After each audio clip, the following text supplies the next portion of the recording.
Hello! So, today's video I'm going to be doing a Bratz makeup look. It is very out there and it is a hard job. So I'm starting off with the Snazaroo wax. I'm putting this all over my brows because I didn't have glue. I thought I did and I didn't, so there we are. I'm whacking that all over my brows. And then I'm brushing it through with just a brow brush just so it really gets in between the hairs. And then putting even more layers on top of that.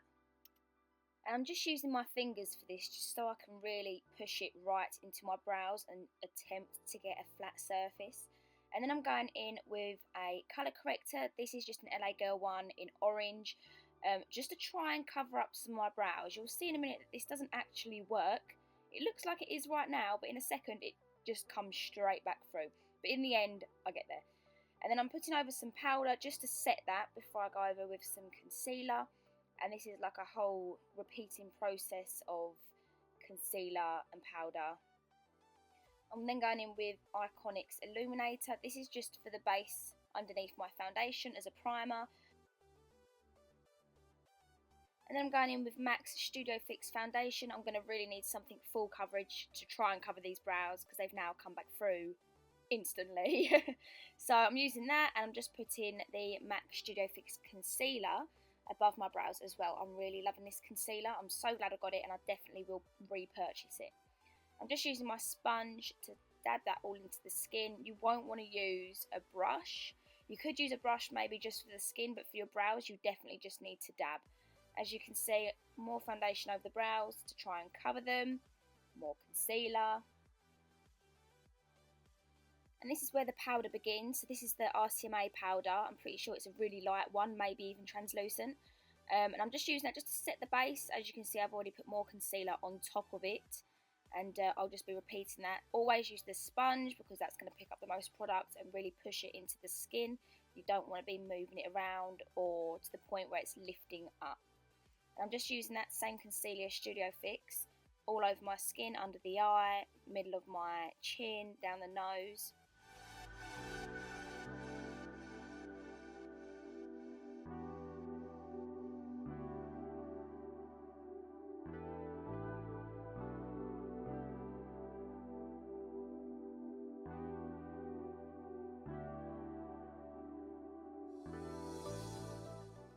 And now this is the last layer that I am doing of the concealer, and then a bit more of the powder on top. It's the last of it. I think I've covered them now. And now I look bald. So I'm now going to move on to setting my skin. I'm using the NYX powder. That's just going to go under my eyes and everywhere that I've highlighted. So the middle of my forehead, chin, nose. And then I'm going to go in with the contour. This is actually from the Louise palette. I'm using the brown that's in her palette. This is the original palette, not the new one. So I'm just going to contour my cheekbones, and I'm also going to do my nose because Bratz have like really button little noses. And I did contour a little bit of my jaw as well to try and change the shape a little bit. And now for the brows, I'm just using a Rimmel brow pencil just to map them out first so I know roughly where I'm going to put them. And then I'm going to go in with powder to fill that all in just so it speeds it up a little bit. With the brows, you do want to go above your own brows, obviously, that's why you covered your own brows up. But you don't want to go too far up your head, so you look really surprised. I feel like I might have gone a little bit too high, maybe. It works out in the end anyway. And this is the point where I think to myself, why did I decide to do a Bratz look? It is like an hour in at the moment and it's taking forever. And now I'm going to map out the cut crease, and the eyes are going to be a lot bigger, so where you would normally do a cut crease, you're doing it a lot higher up. As you can see, the pink I'm using around the cut crease is already going into my brows, and this is super hard to blend because your skin's not smooth and it's your brows. So then I attempted to go in with this liquid lipstick. I don't know why I did this, because for some reason I thought it would blend well, but it's matte. It did not blend well. It was so hard to blend, as you can see. So this part takes the longest, and this is the point where I'm thinking to myself, oh my god, I'm probably not going to finish this video. I don't think I'm going to do this now. I'm so glad I did carry on, but at this point I was like, no, it's not working, I should stop. Look at them. So now I'm going around the brows for some reason and just cleaning them up in attempt that this somehow might work. And I'm still putting more pink on top. This is from a number 7 palette, as you can see. Not number 7, W7. It's like a dupe of the Anastasia Beverly Hills Modern Renaissance palette. It is really good. Anyway, back to where I was. I'm now adding the edges on and I'm creating the cut crease. At this point, it's getting a little bit better. Obviously, the more you do, the better it will be. I do end up just keep on blending that pink on top over and over and over again to try and blend it out.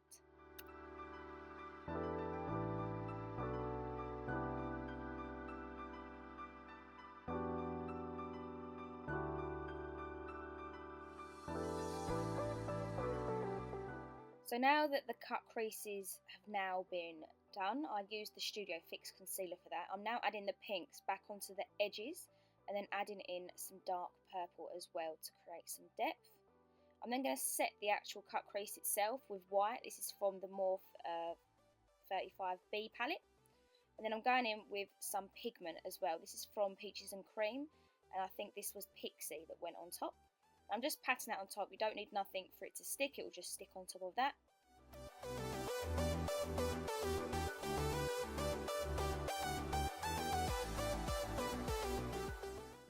This part I'm now lining the whole cut crease with liquid liner. This is Rimmel Glam Eyes, and this is just to outline and look kind of cartoonish. These are ideas that I got from lots of pictures. So I got lots of Bratz pictures, and then I just decided on the colour choice that I was going to do. And now I'm going to do the liquid liner on the actual eyelid. Now I look back, I kind of wish that I did it a bit thicker, even though it is thick anyway. It's almost my whole eyelid. And I'm just going to do a winged liner, and then I'm going to add lashes, flicking it outwards.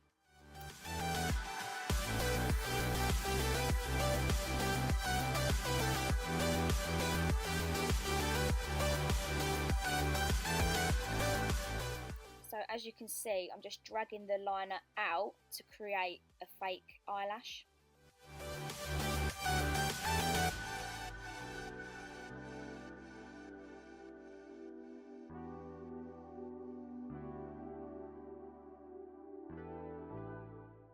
And now for the underneath part of the eye. This was really hard for me because under my eyes are quite wrinkly. The blue that I've done on this side, I will show you on the other side how I do it. But what I'm doing right now is just putting concealer around where I've put the outline of the under eye. I've created like a half circle. And then this was the really hard bit, getting the liner and being really precise with it. And I'm just outlining the little template I created to just join as if it is just one massive eye. Like this white bit is meant to be the whites of your eye. And now I'm just putting some eyeshadow around that as well, just on the outer corners, just so it makes your eyes look even bigger. And I'm just doing that with the pink, and then I've added little lashes to that, which I do make bigger a little bit further on. And now you're going to see the part that I do blue. So I just created a little bit of blue underneath the eye, and then I've outlined that with liner as well. So you've got like 2 half circles under your eye. And now I'm putting the wig on. So I got this wig and I was going to cut the fringe really short, but as you can see, the fringe is horrendous and it's covering the brows, so it's got to go. So I've got this hat that I already have this hat, so I thought, yeah, that will look good with it, and it does. It is a Bratz kind of hat. So now I've got all that fringe away, I'm just straightening this hair. It did say that you could put heat on it, not that I'll use this wig again. I could literally have just used my hair. This is just darker. Anyway, I'm making the lashes longer now. As you can see, I way prefer it like this. And I'm adding a little mole on as well. And then for the lips, I just really overdrew my own lips and just did a dark lip. I'll link it down below, the one I used. And then I'm using a white liquid liner just to do little speckles where the blue is, as the eyes aren't like a complete all-round blue. It looks more realistic with the little white bits. And yeah, that is the look completed. I hope you enjoyed it. It was a bit of a pickle. And I'll see you in my next video. Bye!